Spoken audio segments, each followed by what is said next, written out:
Welcome to session number 6. Here's our daily lesson. A few brave men operating within democratic political systems made remarkably selfless choices that improved the lives of others during and immediately following World War II. A few acted more selfishly. Now, our daily objective is I want you to think about then and now. How do men and women in public life choose well, act selflessly, and create consensus? Now, this is the time immediately after World War II. The course is not long enough, and there are lots of other specialized courses to talk about World War II and America in World War II. The key thing I want you to remember is about the time before the war. Right before the war here in America, there was universal approval, except in the White House with Franklin Roosevelt, for isolationism. Nobody in America, no politician, and very few civilians wanted any part of another war in Europe. Remember, we had just been to World War I, the Great War as they called it, in Europe, and Europe was a disaster, and it was distressed and was driven by the Depression. It was a terrible circumstance, and nobody wanted to fight in that war. So American politicians, up to the time of December 1941 and the attack on Pearl Harbor, were universal, nearly universal, in their disdain for getting involved in World War II. So I don't want you to have any mistake about it. We were reluctant to that. Now, Franklin Roosevelt understood the necessity of helping our Allied partners. He created the Lend-Lease Act with the cooperation of Congress, but we did not spend our own money. We lent them, we leased them equipment.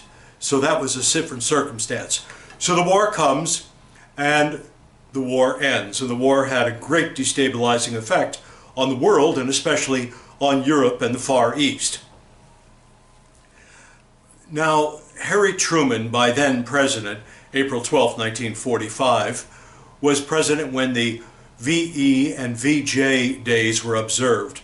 Victory over Japan, the treaty was signed on the fantail of the USS Missouri in Tokyo Harbor on September 2nd, 1945.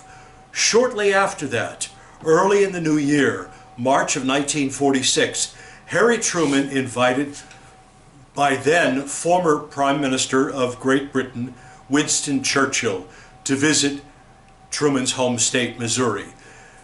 Churchill did. He graciously went to Westminster College and gave a speech in Fulton, Missouri. The speech was entitled, "The Sinews of Peace." But let me go back to this picture. I'll show you this photo here. It was a portrait taken by Joseph Karsh, the very famous Canadian portrait photographer. He was told during Churchill's visit to the Parliament in December of 1940 that he would only have about 5 minutes of the Prime Minister's time and just have enough really to set up 2 shots. Karsh, a perfectionist whose work is remarkable record of the 20th century, used his time well. The Prime Minister came in, sat down. The Prime Minister was never seen without his cigar. And for the second exposure, Karsh had the cupidity of going up to the Prime Minister and said, "Mr. Prime Minister, if I may." He took his cigar, Churchill scowled at him, and Karsh captured this image. Now, this famous portrait by Joseph Karsh of Prime Minister Winston Churchill came to be the icon of British determination, came to be the representative image of the Brits' willingness to fight and defend their homeland and to take part in World War II. And in some ways, it was a portrait created not by great resolve, but by taking away the Prime Minister's cigar. In that speech there in Fulton, Missouri that day, the Prime Minister, as I say, it was entitled "The Sinews of Peace," but it's most remembered for the phrase that he turned, the Iron Curtain, because by then the Soviets and the Communists had slowly moved into Eastern Europe and taken the space that was available to them, something I talked about briefly in the earlier session about McCarthy. What I want you to understand is how much of the world before World War II was under colonial empire. The British had great holdings, including India, the areas now India and Pakistan, the magnificent subcontinent. The French had colonies, especially all over Africa and all over the Far East, including what they called French Indochina, which we now know as Vietnam. The French left there in 1954. So colonialism was an important part of the 18th, 19th, and 20th century. The colonial powers wanted these lands, both for strategic purposes, to have naval bases, but also for the riches and the trade routes that these distant lands could operate. Now, what happened after World War II, certainly with India and Pakistan, with India, the Brits no longer had the range of control and the same desire to hold on to that magnificent subcontinent. Plus, the movement for democracy had been led by Mohandas Gandhi, who you may know as Mahatma Gandhi. And finally in 1947, the Brits decided to leave and to give India its independence. Now what happened was they decided to arrange for the Muslims to be driven into two parts, at the far west and the far east of the Indian territory. One would be called West Pakistan, the other East Pakistan. And those became, in fact, Muslim ghettos. So the Hindu population of India could not have to worry about dealing with the Muslims among them. It was a cruel and inefficient, in the final sense, politically inefficient division of that great subcontinent. We'll talk about that a little bit later. But this was an unsettled land. Now, India decided that it was going to be fiercely independent in world affairs. It embraced neither the Soviets nor the Chinese, with whom they shared a border, or the United States especially. So everybody walked a difficult balance beam in trying to get along with India. So that's India. Let's go to Africa for a minute. In Africa, all these Dutch and French colonies were suddenly taking advantage of the weakness their European colonial powers had undergone as a result of World War II, and they were fighting wars of liberation. And the movements for liberation in the late 40s, throughout the 50s, and into the early 60s was a powerful drive across Africa and across that great continent. The first significant armed conflict after World War II was in Korea.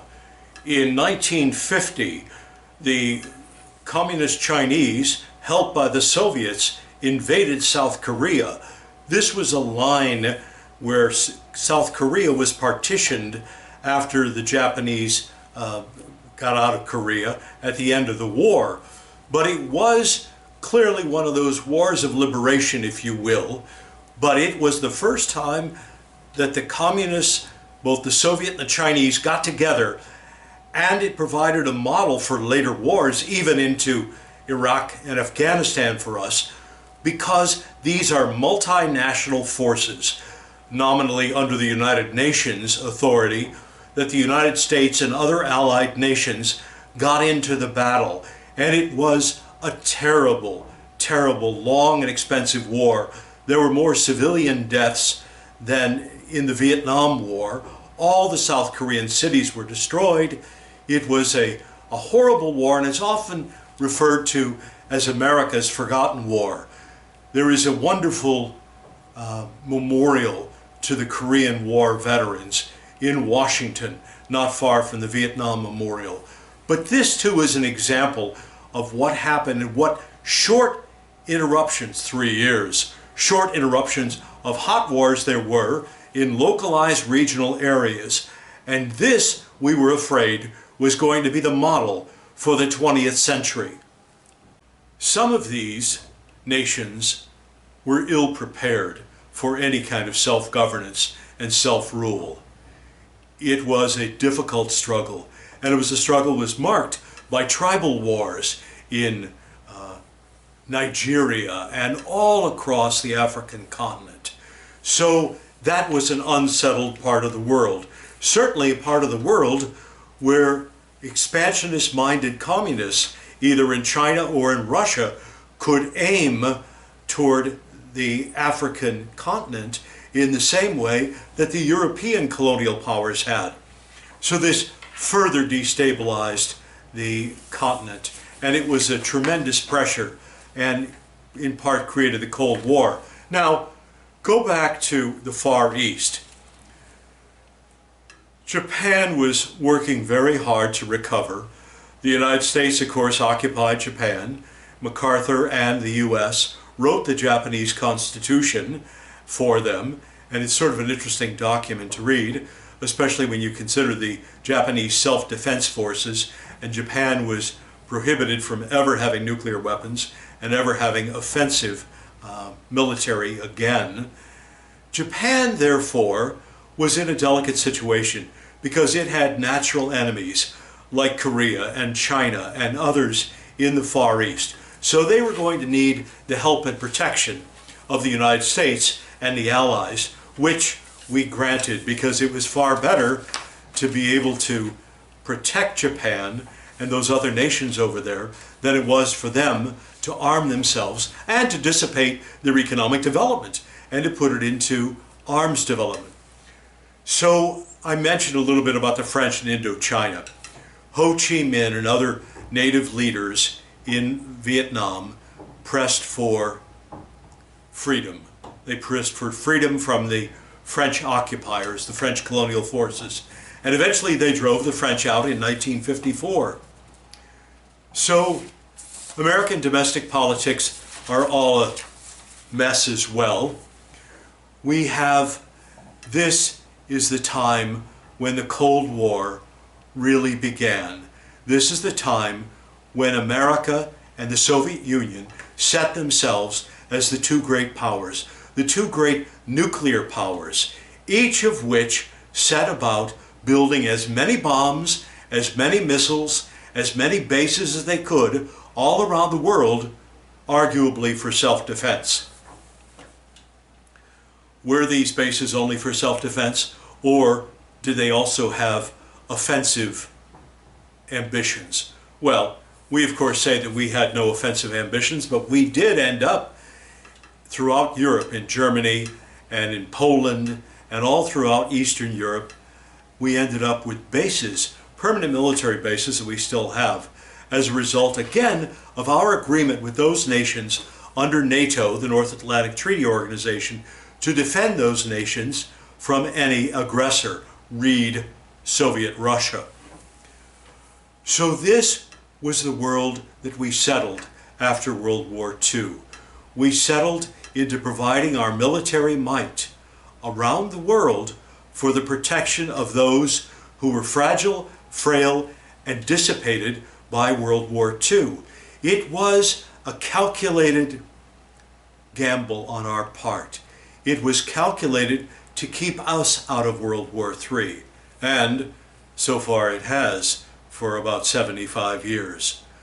But this was the period of the Cold War where we didn't fire weapons. We had the Berlin airlift, we had the Cuban Missile Crisis, which we'll talk about in the next session. We had all of these smaller incidents, none of which ended up in a shooting war of great global proportions, but that's only because both sides understood mutually assured destruction. If either side created a nuclear war and pushed that button, then the other side would as well. And that would, in fact, create, as Dr. Strangelove and other novels and movies of the time predicted, global decimation. So we've avoided that, thank goodness. But it has been a difficult period in the post-war period, first in the Cold War, and now in this same kind of troubled times when in the Middle East is unsettled because the Brits drew out of there after World War I, And this is the world we live in. How we should live in it, what our foreign policy should be, what our defense policy should be, are still open questions. We sort of struggled our way into the 20th century, and then we ended up with these wars in Afghanistan and Iraq, now almost 20 years old. So these are troubling times, and I hope that you understand a little better that period out of which they arose, and the dangers inherent when great powers of the world have nuclear weapons stockpiled. Next time, the Cuban Missile Crisis.